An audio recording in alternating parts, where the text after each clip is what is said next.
은혜가 많으신 사랑의 하나님, 3일 동안 저희들을 지켜주셔서 감사합니다.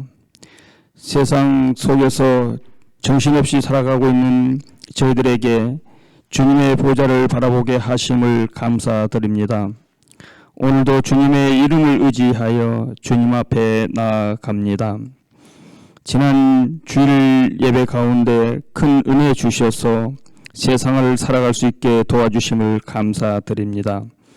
하지만 부족한 우리의 모습을 보면서 십자가를 바라보지 않을 수 없습니다. 이 시간 주의 말씀으로 저희들이 새롭게 거듭날 수 있는 귀한 시간으로 삼아 주시옵기를 원하옵나이다.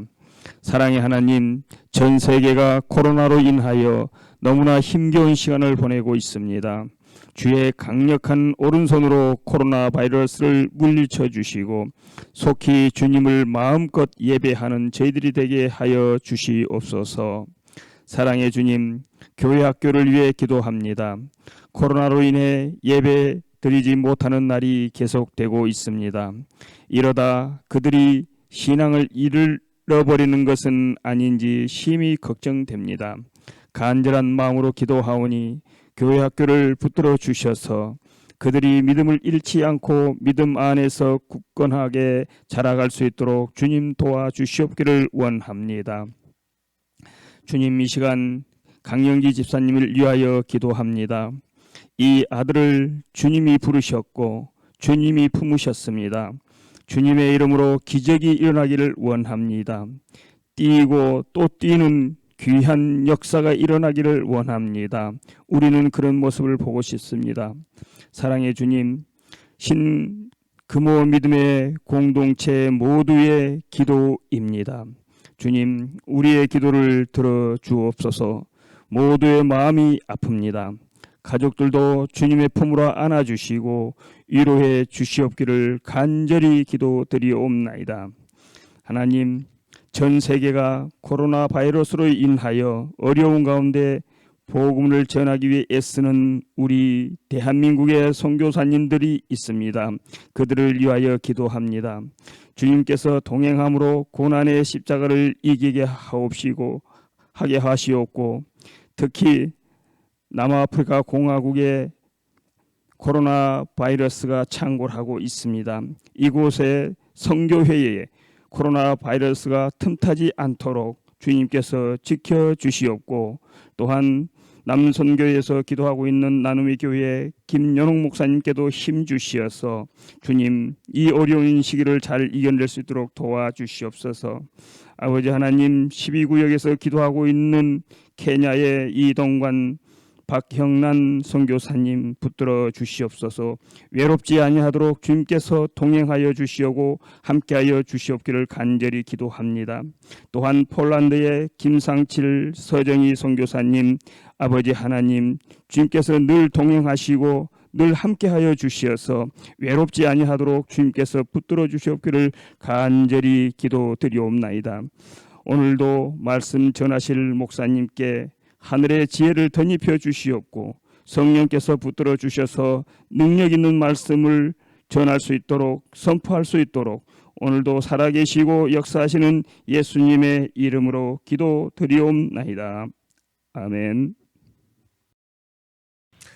네, 오늘 우리에게 주시는 하나님 말씀은 구약성경 이사야 9장 1절에서 7절까지 말씀입니다. 네, 하나님 말씀을 봉독하겠습니다. 전에 고통받던 자들에게는 흑암이 없으리로다. 옛적에는 여호와께서 스불론 땅과 납달리 땅이 멸시를 당하게 하셨더니 후에는 해변길과 요단 저쪽 이방의 갈릴리를 영화롭게 하셨느니라. 흑암에 행하던 백성이 큰 빛을 보고 사망의 그늘진 땅에 거주하던 자에게 빛이 비치도다. 주께서 이 나라를 창성하게 하시며 그 즐거움을 더하게 하셨으므로 추수하는 즐거움과 탈취물을 나눌 때의 즐거움같이 그들이 주 앞에서 즐거워하오니 이는 그들이 무겁게 맨 멍에와 그들의 어깨의 채찍과 그 압제자의 막대기를 주께서 꺾으시되 미디안의 날과 같이 하셨음이니이다. 어지러이 싸우는 군인들의 신과 피 묻은 겉옷이 불에 섭같이 살라지리니 이는 한 아기가 우리에게 낳고 한 아들을 우리에게 주신 바 되었는데 그 어깨에는 정사를 메었고 그의 이름은 기묘자라 모사라 전능하신 하나님이라 영존하시는 아버지라 평강의 왕이라 할 것임이라. 그 정사와 평강의 더함이 무궁하며 또 다윗의 왕좌와 그의 나라에 군림하여 그 나라를 굳게 세우고 지금 이후로 영원히 정의와 공의로 그것을 보존하실 것이라. 만군의 여호와의 열심히 이를 이루시리라. 아멘. 오늘 말씀 첫머리에 보시면 전에는 고통받았던 자들이지만 이제는 흑암이 없어질 것이다. 이런 말씀이 나옵니다. 이게 이제 5절까지 나오고 있는데요. 전에 고통받았던 자들을 오늘 1절에서는 옛적에 여호와께서 스불론 땅 납달리 땅이 멸시를 당하게 하셨더니 스불론 땅과 납달리 땅이 고통을 받았었다. 이런 말씀입니다. 아무래도 이 땅은 국경 가까이 있는 그런 성읍들이기 때문에 외적의 침략이 잦았습니다. 그러다 보니 다른 동족으로부터도 크게 도움을 받지 못하는 그런 지경에 이르게 되었습니다. 또 1절 하반절에 보시면 후에 해변길과 요단 저쪽 이방의 갈릴리를 영화롭게 하셨느니라. 해변길 요단 저쪽에 있는 갈릴리 지역이 이방 땅은 아니죠. 이방 땅은 아닌데 이방이 땅인 것처럼 되는 이제 이들이 이제는 고통 가운데서 해방될 것이다라고 하는 얘기입니다. 모두 다 전쟁과 연관이 있습니다. 영토와 연관이 있는 거죠.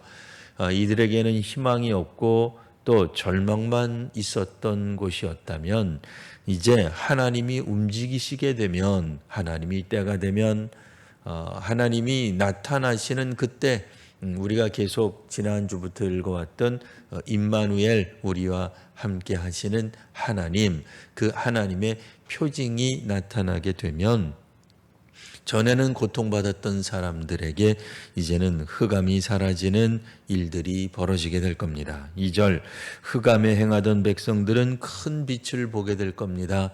흑암 가운데 있는 사람들에게 가장 큰 희망이 있다면 좀 빛을 봤으면 하는 생각이겠죠. 자, 2절 계속해서 보시면 사망의 그늘진 땅에 거주하던 자에게 빛이 비치도다. 흑암은 곧 사망이라고도 말할 수 있습니다. 죽었던 자들이 갑자기 되살아난다 그런 뜻은 아닙니다. 여기서는 사망이 그늘진 땅, 사망이 드리워진 땅, 사방팔방 아무리 둘러보아도 사망 외에는 그러니까 크나큰 절망이죠. 인생에 있어서 끝이라고 생각되는 더 큰 절망이 없다고 생각하는 사망이 가득 찬 그곳에서 빛을 보게 되는 그러니까 사망이 사라지게 되는 일이 벌어지게 될 것이다 하는 얘기입니다. 이런 일들이 어떻게 일어나게 될까요? 6절에 보시면 자 이제 한 아기가 우리에게 태어나게 될 겁니다. 나게 될 겁니다. 출생하게 될 것인데 그 한 아들은 어떤 아들이냐? 어깨에는 정사를 메었고 그의 이름은 기묘자라 모사라 전능하신 하나님이요 또 영존하시는 아버지요 평강의 왕이다. 오늘날 우리들에게 특별한 통치자가 나올 것인데 이 통치자에 대해서는 아예 하나님 또 혹은 하나님에게 우리가 사용되던 언어들이 이렇게 묘사되고 있습니다. 이사야의 그 전반부에 보시면 이와 같이 우리에게 한 아이가 태어나서 우리에게 하나님이 함께 하신다는 우리와 함께 하시는 하나님에 대한 표징이 나타납니다. 그러면 임마누엘이라고 하는 이 표징, 임마누엘, 우리와 함께 하시는 하나님이 계시면 어떤 일이 벌어지겠는가? 8장에서 우리가 잠깐 힌트를 얻는다면 8장 9절과 10절입니다. 제가 한번 읽어보도록 하겠습니다. 너희 민족들아 함성을 질러 보아라. 그러나 끝내 패망하리라. 너희 먼 나라 백성들아 들을지니라. 너희 허리를 통이라. 그러나 끝내 패망하리라. 너희 허리에 띠를 띠라. 그러나 끝내 패망하리라. 너희는 함께 계획하라. 그러나 끝내 이루지 못하리라. 말을 해보아라. 끝내 시행되지 못하리라. 이는 하나님이 우리와 함께 계심이니라. 아멘. 하나님이 우리와 함께 하시기 때문에 사람들이 가지고 있는 특별히 악한 일들이죠. 하나님을 우리의 구원자로 우리의 왕으로 인정하지 않는 모든 인간들의 평화 혹은 공평, 정의, 이와 같은 수많은 이야기들 혹은 정치적 노력들 이런 것들이 다 수포로 돌아가게 될 것이다 라는 말입니다. 이들이 하나님 앞에서 고통을 당하지 않는다는 얘기는 아닙니다. 분명히 고통을 당하고 있지만 이들은 잘못된 방법으로 자신들의 문제를 해결하고 또 시도하고 또 추진하고 있는 모습을 보여주고 있습니다. 선지자 이사야가 활동하던 때에도 많은 왕들이 있었습니다. 그 왕들은 백성들에게 평안을 약속했습니다. 평강을 약속하고 그 어떤 왕보다도 자신들이 통치하는 기간, 그 기간 동안에 국제적 혹은 국내의 화평을 선언하곤 했습니다.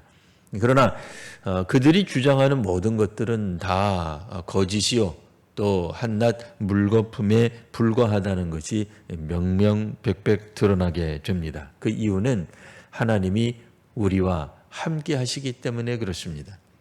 하나님이 함께 하지 않으실 때는 그런 것들이 정말 우리로 하여금 유토피아처럼 또 새로운 세계를 우리로 인도하는 것처럼 우리들에게 지금 당장 놓여져 있는 사망의 그늘진 것들이 사라지는 것처럼 보여주고 있지만 실제로는 그렇지 않다 그 얘기입니다. 이제 사람들 가운데 사람들이 무엇을 주장하든지 가만히 계셨던 그 하나님이 이제는 열심을 내셔서 우리와 함께 하시겠다라는 말씀입니다. 하나님이 우리와 함께 하시게 되면 이처럼 하나님이 직접 다스리시는 그리고 하나님 이외에 다른 것들로 사람들에게 약속하던 것들이 모두 다 거짓으로 판명되게 될 것입니다. 이사야서의 말씀은 그때 당시에 정말 전원이 감돌고 불안하고 국제정세에 혹은 경제적 어려움 가운데 백성들이 고통하고 신음하고 있을 때였습니다. 이제 어쩌면 더 큰 어려움이 올지 모릅니다. 더 큰 어려움이 그들을 기다리고 있을지라도 하나님이 그들과 함께 계십니다. 사람들의 그 인위적인 수많은 노력들은 비록 수포로 돌아간다 할지라도 참 하나님이신 또 참된 우리들의 구원자 되시는 여호와 하나님이 이스라엘을 혹은 하나님 믿는 백성들을 다스리게 되시고 또 직접 인도하시게 되면 이 모든 걸로부터 우리는 참으로 자유로워지게 될 것입니다. 마치 사사 기드온을 통하여서 미디안 사람들을 이겼던 것처럼 말도 안 되는 숫자죠. 300명. 또 그들이 사용한 방법은 그다지 현대전으로 볼 때도 무기다운 무기도 아닌 것들이죠. 이런 것들로 얼마든지 능히 이겨낼 수 있다. 즉 자신들의 힘이 아니라 하나님이 직접 역사하심으로 그리고 하나님의 말씀에 순종하는 사람들의 모습으로 그들의 위기를 이겨내게 될 것입니다. 오늘도 수많은 위기들이 우리들 가운데 있습니다. 질병뿐 아니라 경제적 또 혹은 국제 정세의 위기 가운데 우리들이 한복판에 있습니다. 하나님이 우리를 인도하시고 또 우리와 함께 하시는 하나님을 우리가 신실하게 믿을 때 선지자 이사야를 통하여서 아무런 희망이 없던 유대 백성들에게 하나님의 말씀이 선포되고 또 거짓 평화를 약속했던 사람들의 허상이 드러나게 되는 것처럼 이제 오늘 우리 가운데서도 잘못된 혹은 허상은 사라지고 진짜 하나님이 누가 하나님인지 알게 되는 그런 시대, 그런 날들이 오게 될 것입니다. 믿음으로 지금을 이겨내시고 또 앞으로 혹 다가올 더 큰 위협으로부터도 능히 믿음으로 승리하시는 우리 귀한 성도님들, 우리 모두가 되시기를 바랍니다. 기도하겠습니다. 하나님 감사합니다. 오늘도 우리 주님의 말씀에 따라 위안을 얻으며 평강을 얻으며 또한 하나님의 정의와 공의가 이 땅을 또 우리 이 민족을 우리 공동체를 또 우리 자신을 다스려 주시는 그날을 간절히 소원하는 저희들이 되게 하여 주옵소서. 거룩하신 우리 구주 예수님 이름으로 기도드리옵나이다. 아멘.